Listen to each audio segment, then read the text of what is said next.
pandemia da Covid-19, dadas as suas características de infecciosidade, o rápido contágio das pessoas e a ausência de tratamentos específicos e eficientes, obrigou os governos de praticamente todos os países a tomarem medidas bastante drásticas no sentido de confinarem as pessoas nas suas casas, né, promover um isolamento social para tentar diminuir o ritmo de contágio e, com isso, buscar outros mecanismos de controle da doença, né, ganhar um tempo.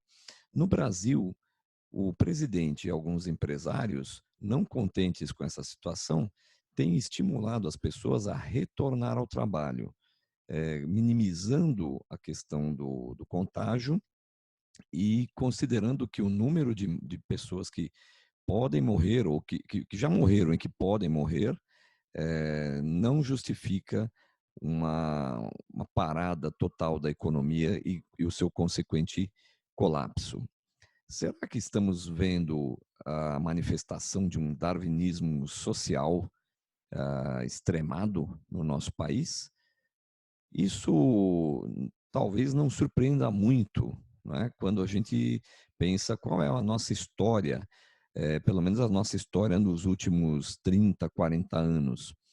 Mas quando pessoas que têm algum conhecimento de biologia conhecem a teoria da seleção, da evolução por seleção natural, começam a achar que isto faz parte da questão da sobrevivência da espécie, talvez esteja na hora de nós discutirmos um pouco essa questão.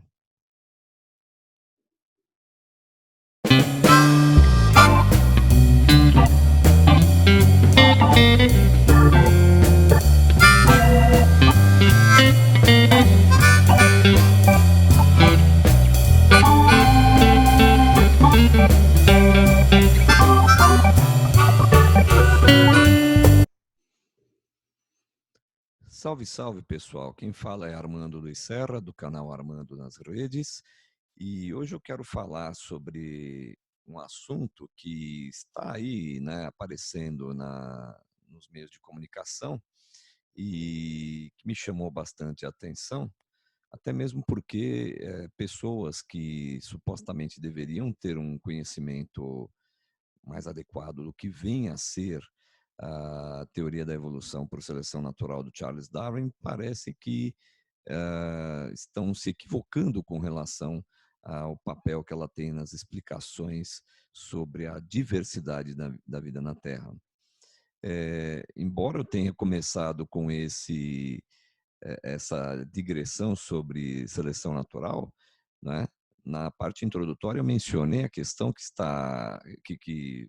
foi, né, divulgada bastante nos meios de comunicação, que foram as declarações do presidente e de alguns empresários estimulando as pessoas a voltarem ao trabalho, em virtude da uma prevenção a um colapso da economia, mas mostrando, né, na verdade, pouca sensibilidade para a questão das pessoas que estão sendo afetadas mais gravemente pela Covid-19, né? Colocando isso num contexto de normalização. É normal que as pessoas morram, né? eh, ainda mais se forem pessoas idosas, né, que são consideradas como o grupo de risco. Então, aí nós temos, né, várias questões a serem abordadas, né, como, né, considerar aí o que é um grupo de risco. Será que são apenas os idosos que estão no grupo de risco? Né? Será que isso não está trazendo uma estigmatização para as pessoas, né, em especial para os idosos? E é um tanto chocante pensar que as pessoas acham isso absolutamente normal, né? Embora eu não fique surpreso, né, que determinadas pessoas e determinados níveis sociais pensem dessa maneira, porque volta e meia a gente ouve falar alguma coisa nesse sentido, ou até mesmo testemunha um depoimento que segue nessa linha, né? Nós poderíamos categorizar isso como um darwinismo social, né? A manifestação de um darwinismo social, dentro de um contexto, né? De um sistema econômico capitalista, né? Que deve muito, né, ao que se chama de capitalismo liberal ou capitalismo de mercado, um sistema econômico que tem, né, o seu apoio na política, que vem se estruturando já há mais de 40 anos, né? E que traz no seu arcabouço ideológico alguns elementos de cientificismo, né? Entre eles um apoio, né, naquilo que a gente costuma chamar de processos seletivos, né? O capitalismo ele vem num contexto de competição entre as empresas, competição entre os indivíduos, e a gente poderia, num determinado contexto histórico, até falar em competição entre estados, né? Então a competição ela está no cerne do capitalismo liberal, e é uma espécie de motor que faz ele funcionar.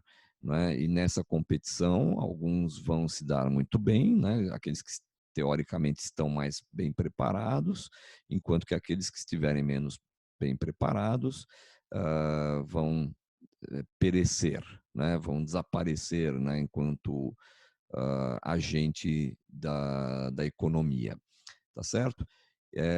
E isso acaba se estendendo aí para um nível individual. Então, numa sociedade que é regida pelo capitalismo, os indivíduos também vão competir pelas vagas de trabalho, vão competir pelos, pelos postos hierárquicos dentro de um determinado trabalho e assim sucessivamente. Isso é colocado como algo absolutamente natural, algo que na verdade, está na própria natureza humana, né? A natureza humana como algo que mostra a nossa individualidade, o nosso espírito competitivo, o nosso egoísmo, a nossa natureza corrupta, né?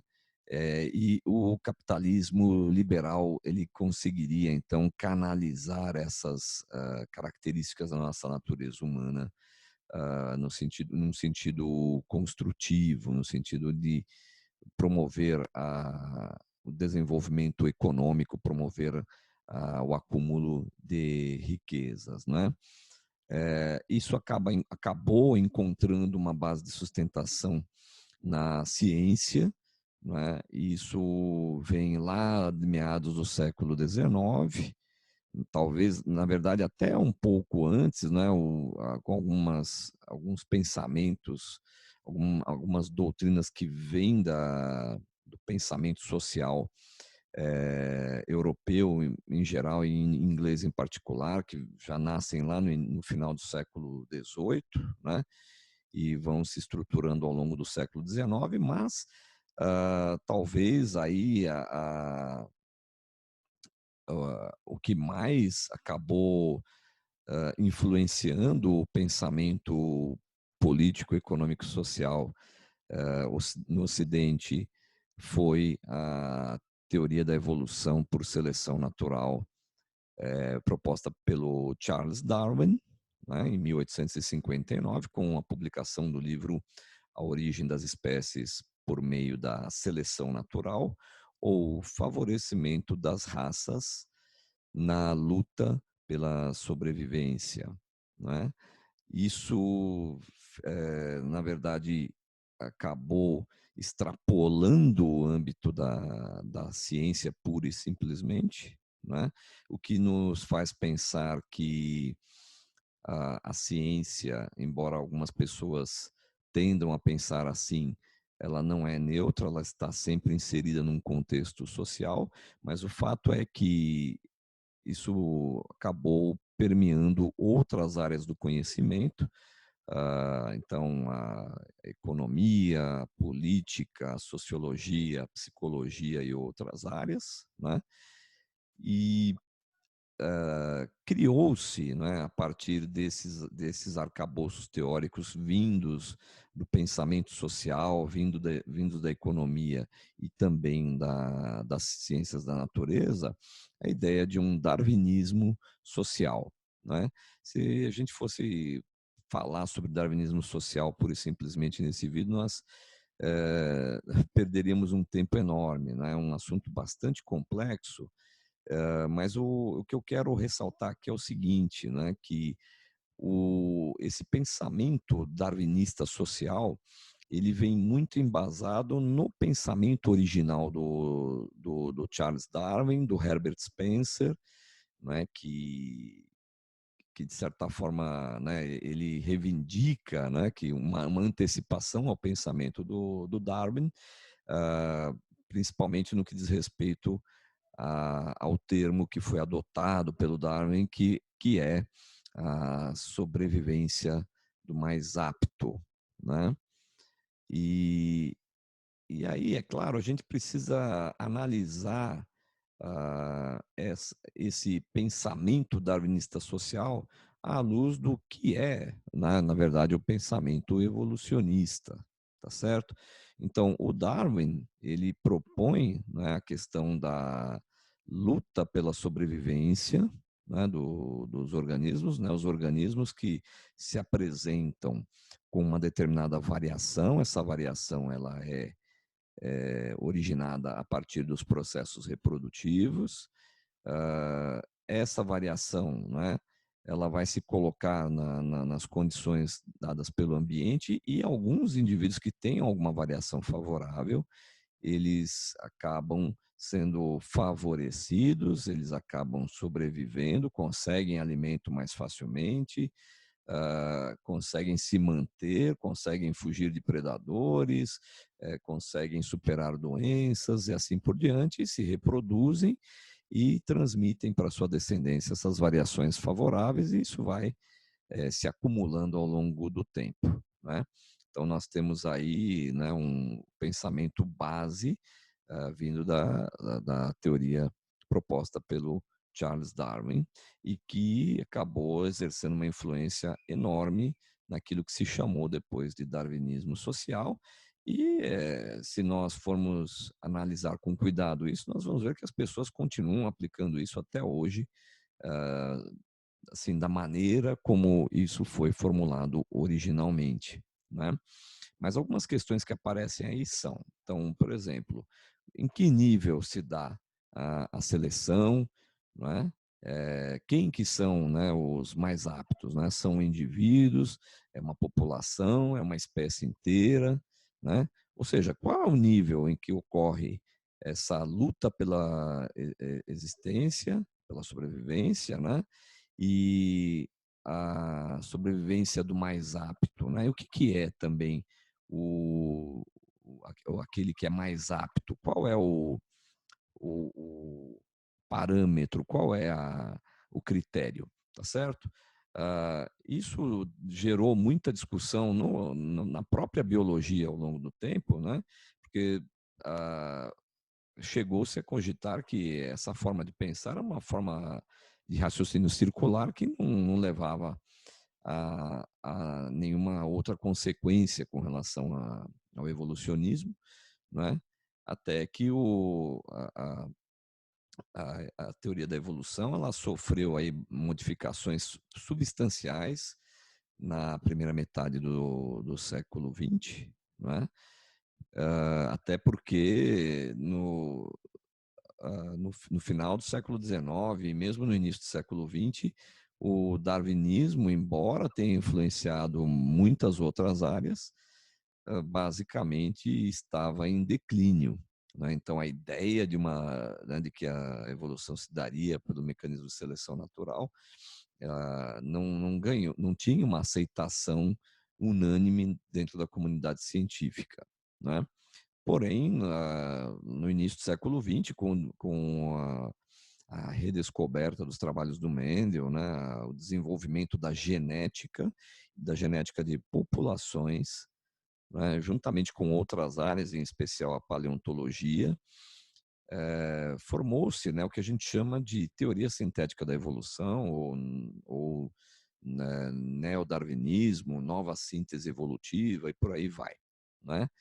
A genética acabou dando uma base bastante sólida, né, para o que nós entendermos ser a seleção natural, mas mesmo com isso, né, a dúvida que, né, permeava os pensadores, os pesquisadores, era em que nível ocorre a seleção. Né? Se a gente for, né, resgatar essas informações na literatura, nós podemos dizer que o Darwin vai colocar isso no nível populacional ou mesmo no nível individual, ou seja, né, a seleção ocorrendo no nível das populações, no nível dos indivíduos. Né?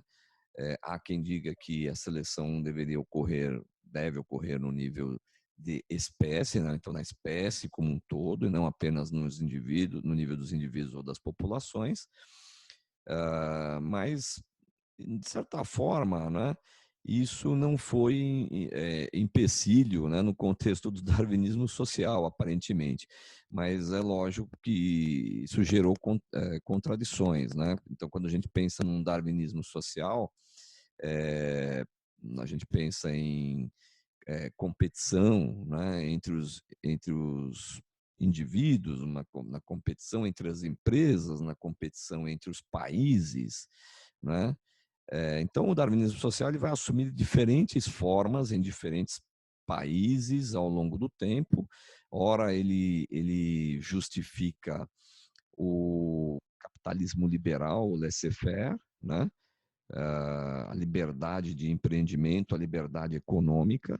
Ora, ele vai justificar a competição entre países, né?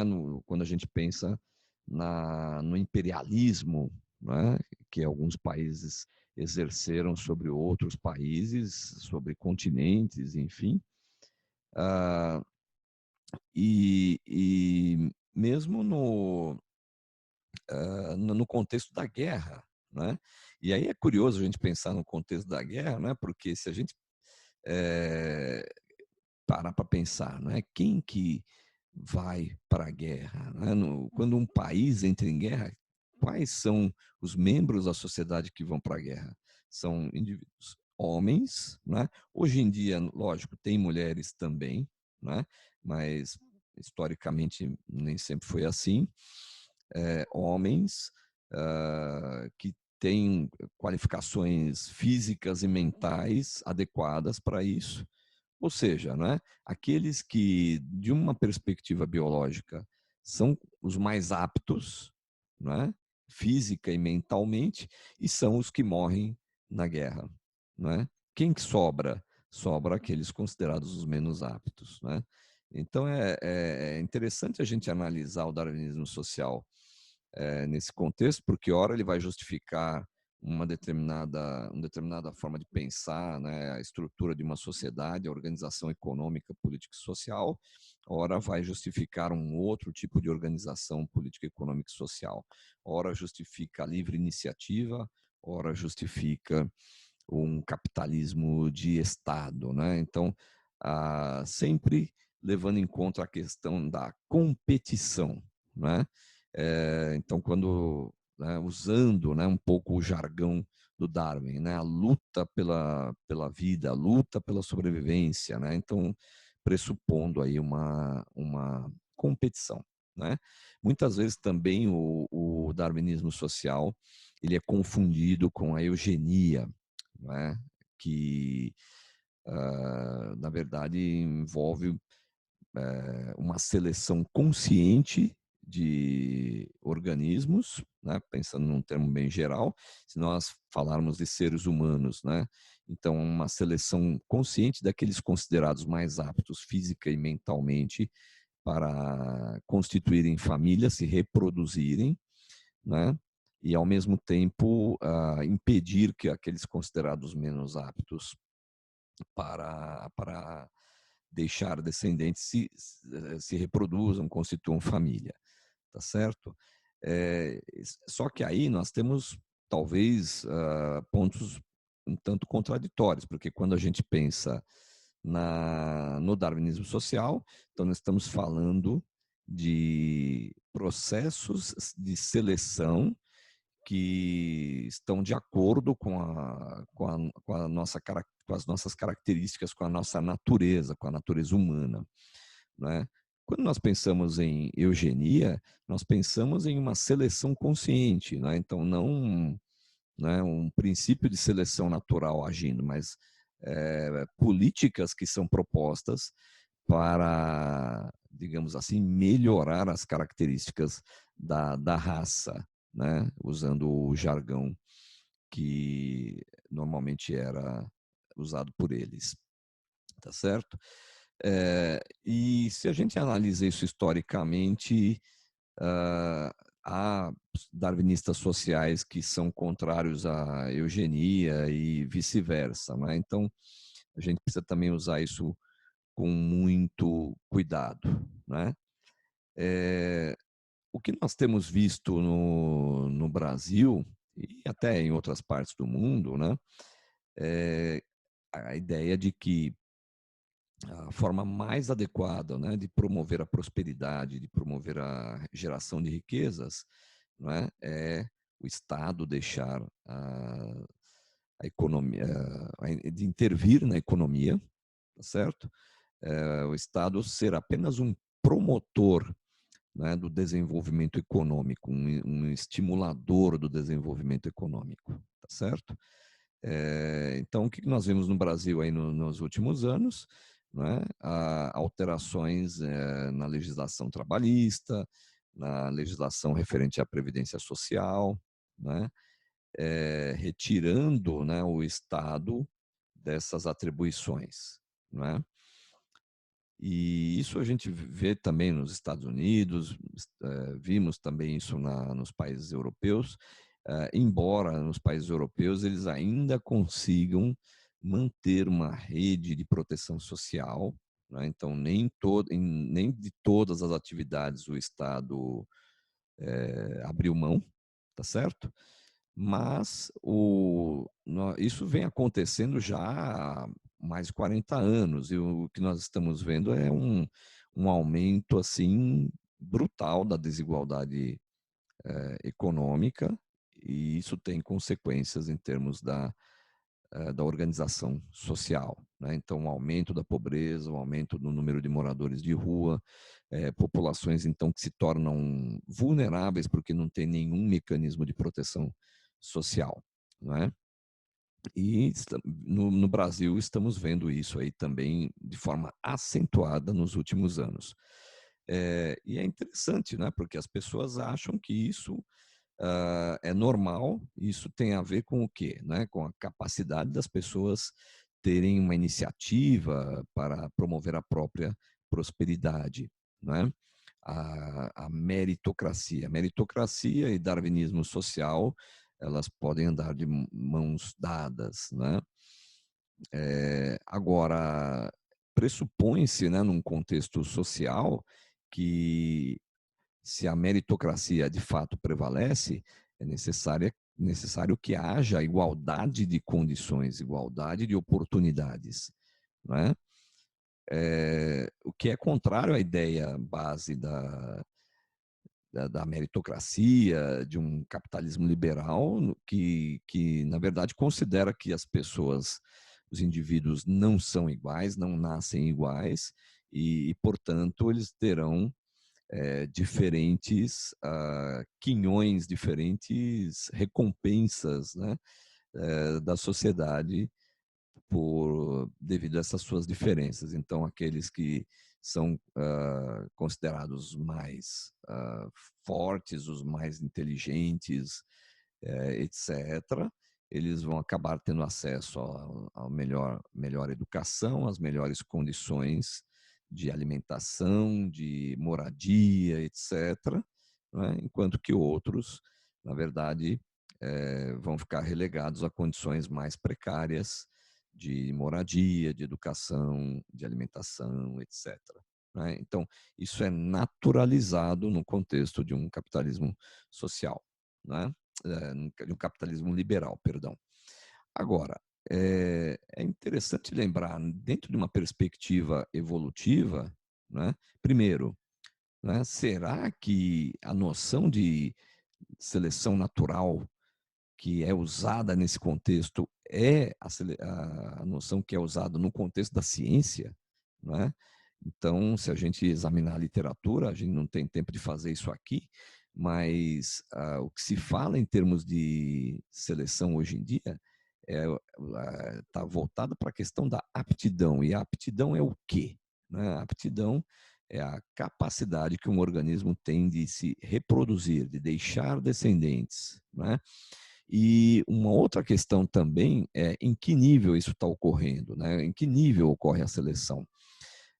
Então, isso foi debatido durante muito tempo e hoje, né, uma das visões que ganhou bastante aceitação no contexto das ciências biológicas é de que a seleção ela ocorre no nível do gene. Né? Estão aí os trabalhos do Richard Dawkins, que defende essa concepção de uma maneira bastante incisiva, bastante consistente, tá certo? Então, se a seleção é um processo que ocorre no nível de genes, né, então isso implica que um determinado gene, ou mesmo que seja um conjunto de genes, que vai prevalecer, né, é aquele ou aqueles que conseguem se replicar melhor, né?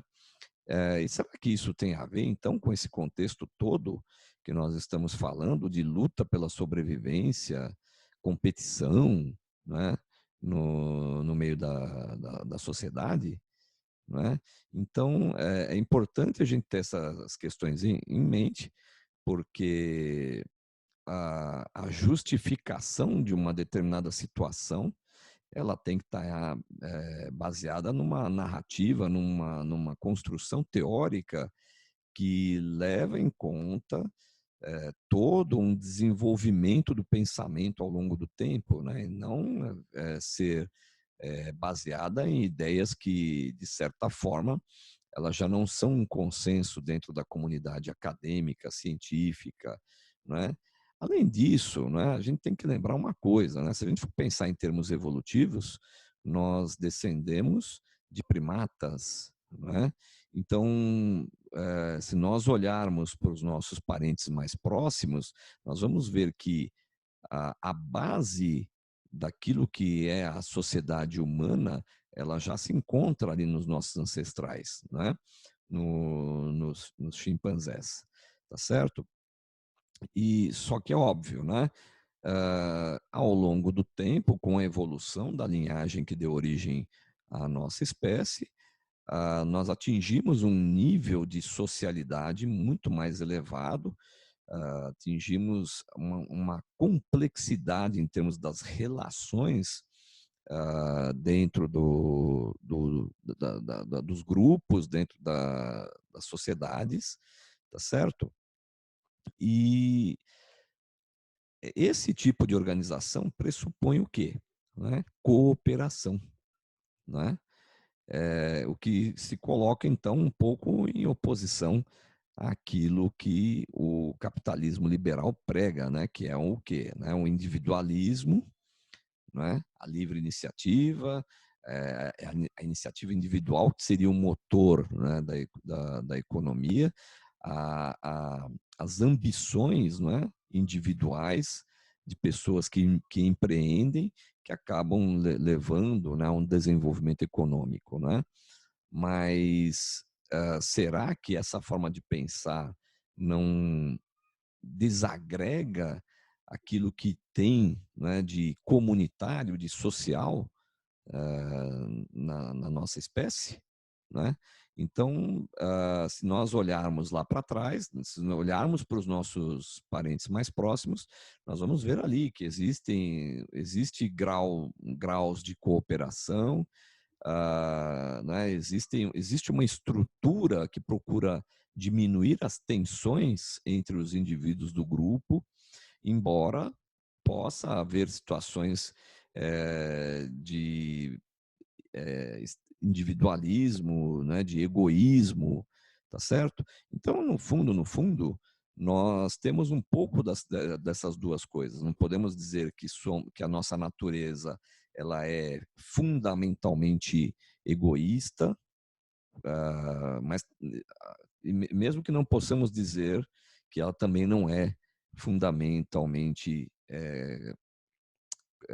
cooperativa, né? Então nós vamos encontrar os dois elementos aí, tá certo? Isso é muito importante para a gente entender a situação atual. Então, voltando, né, para essas declarações que foram dadas, né?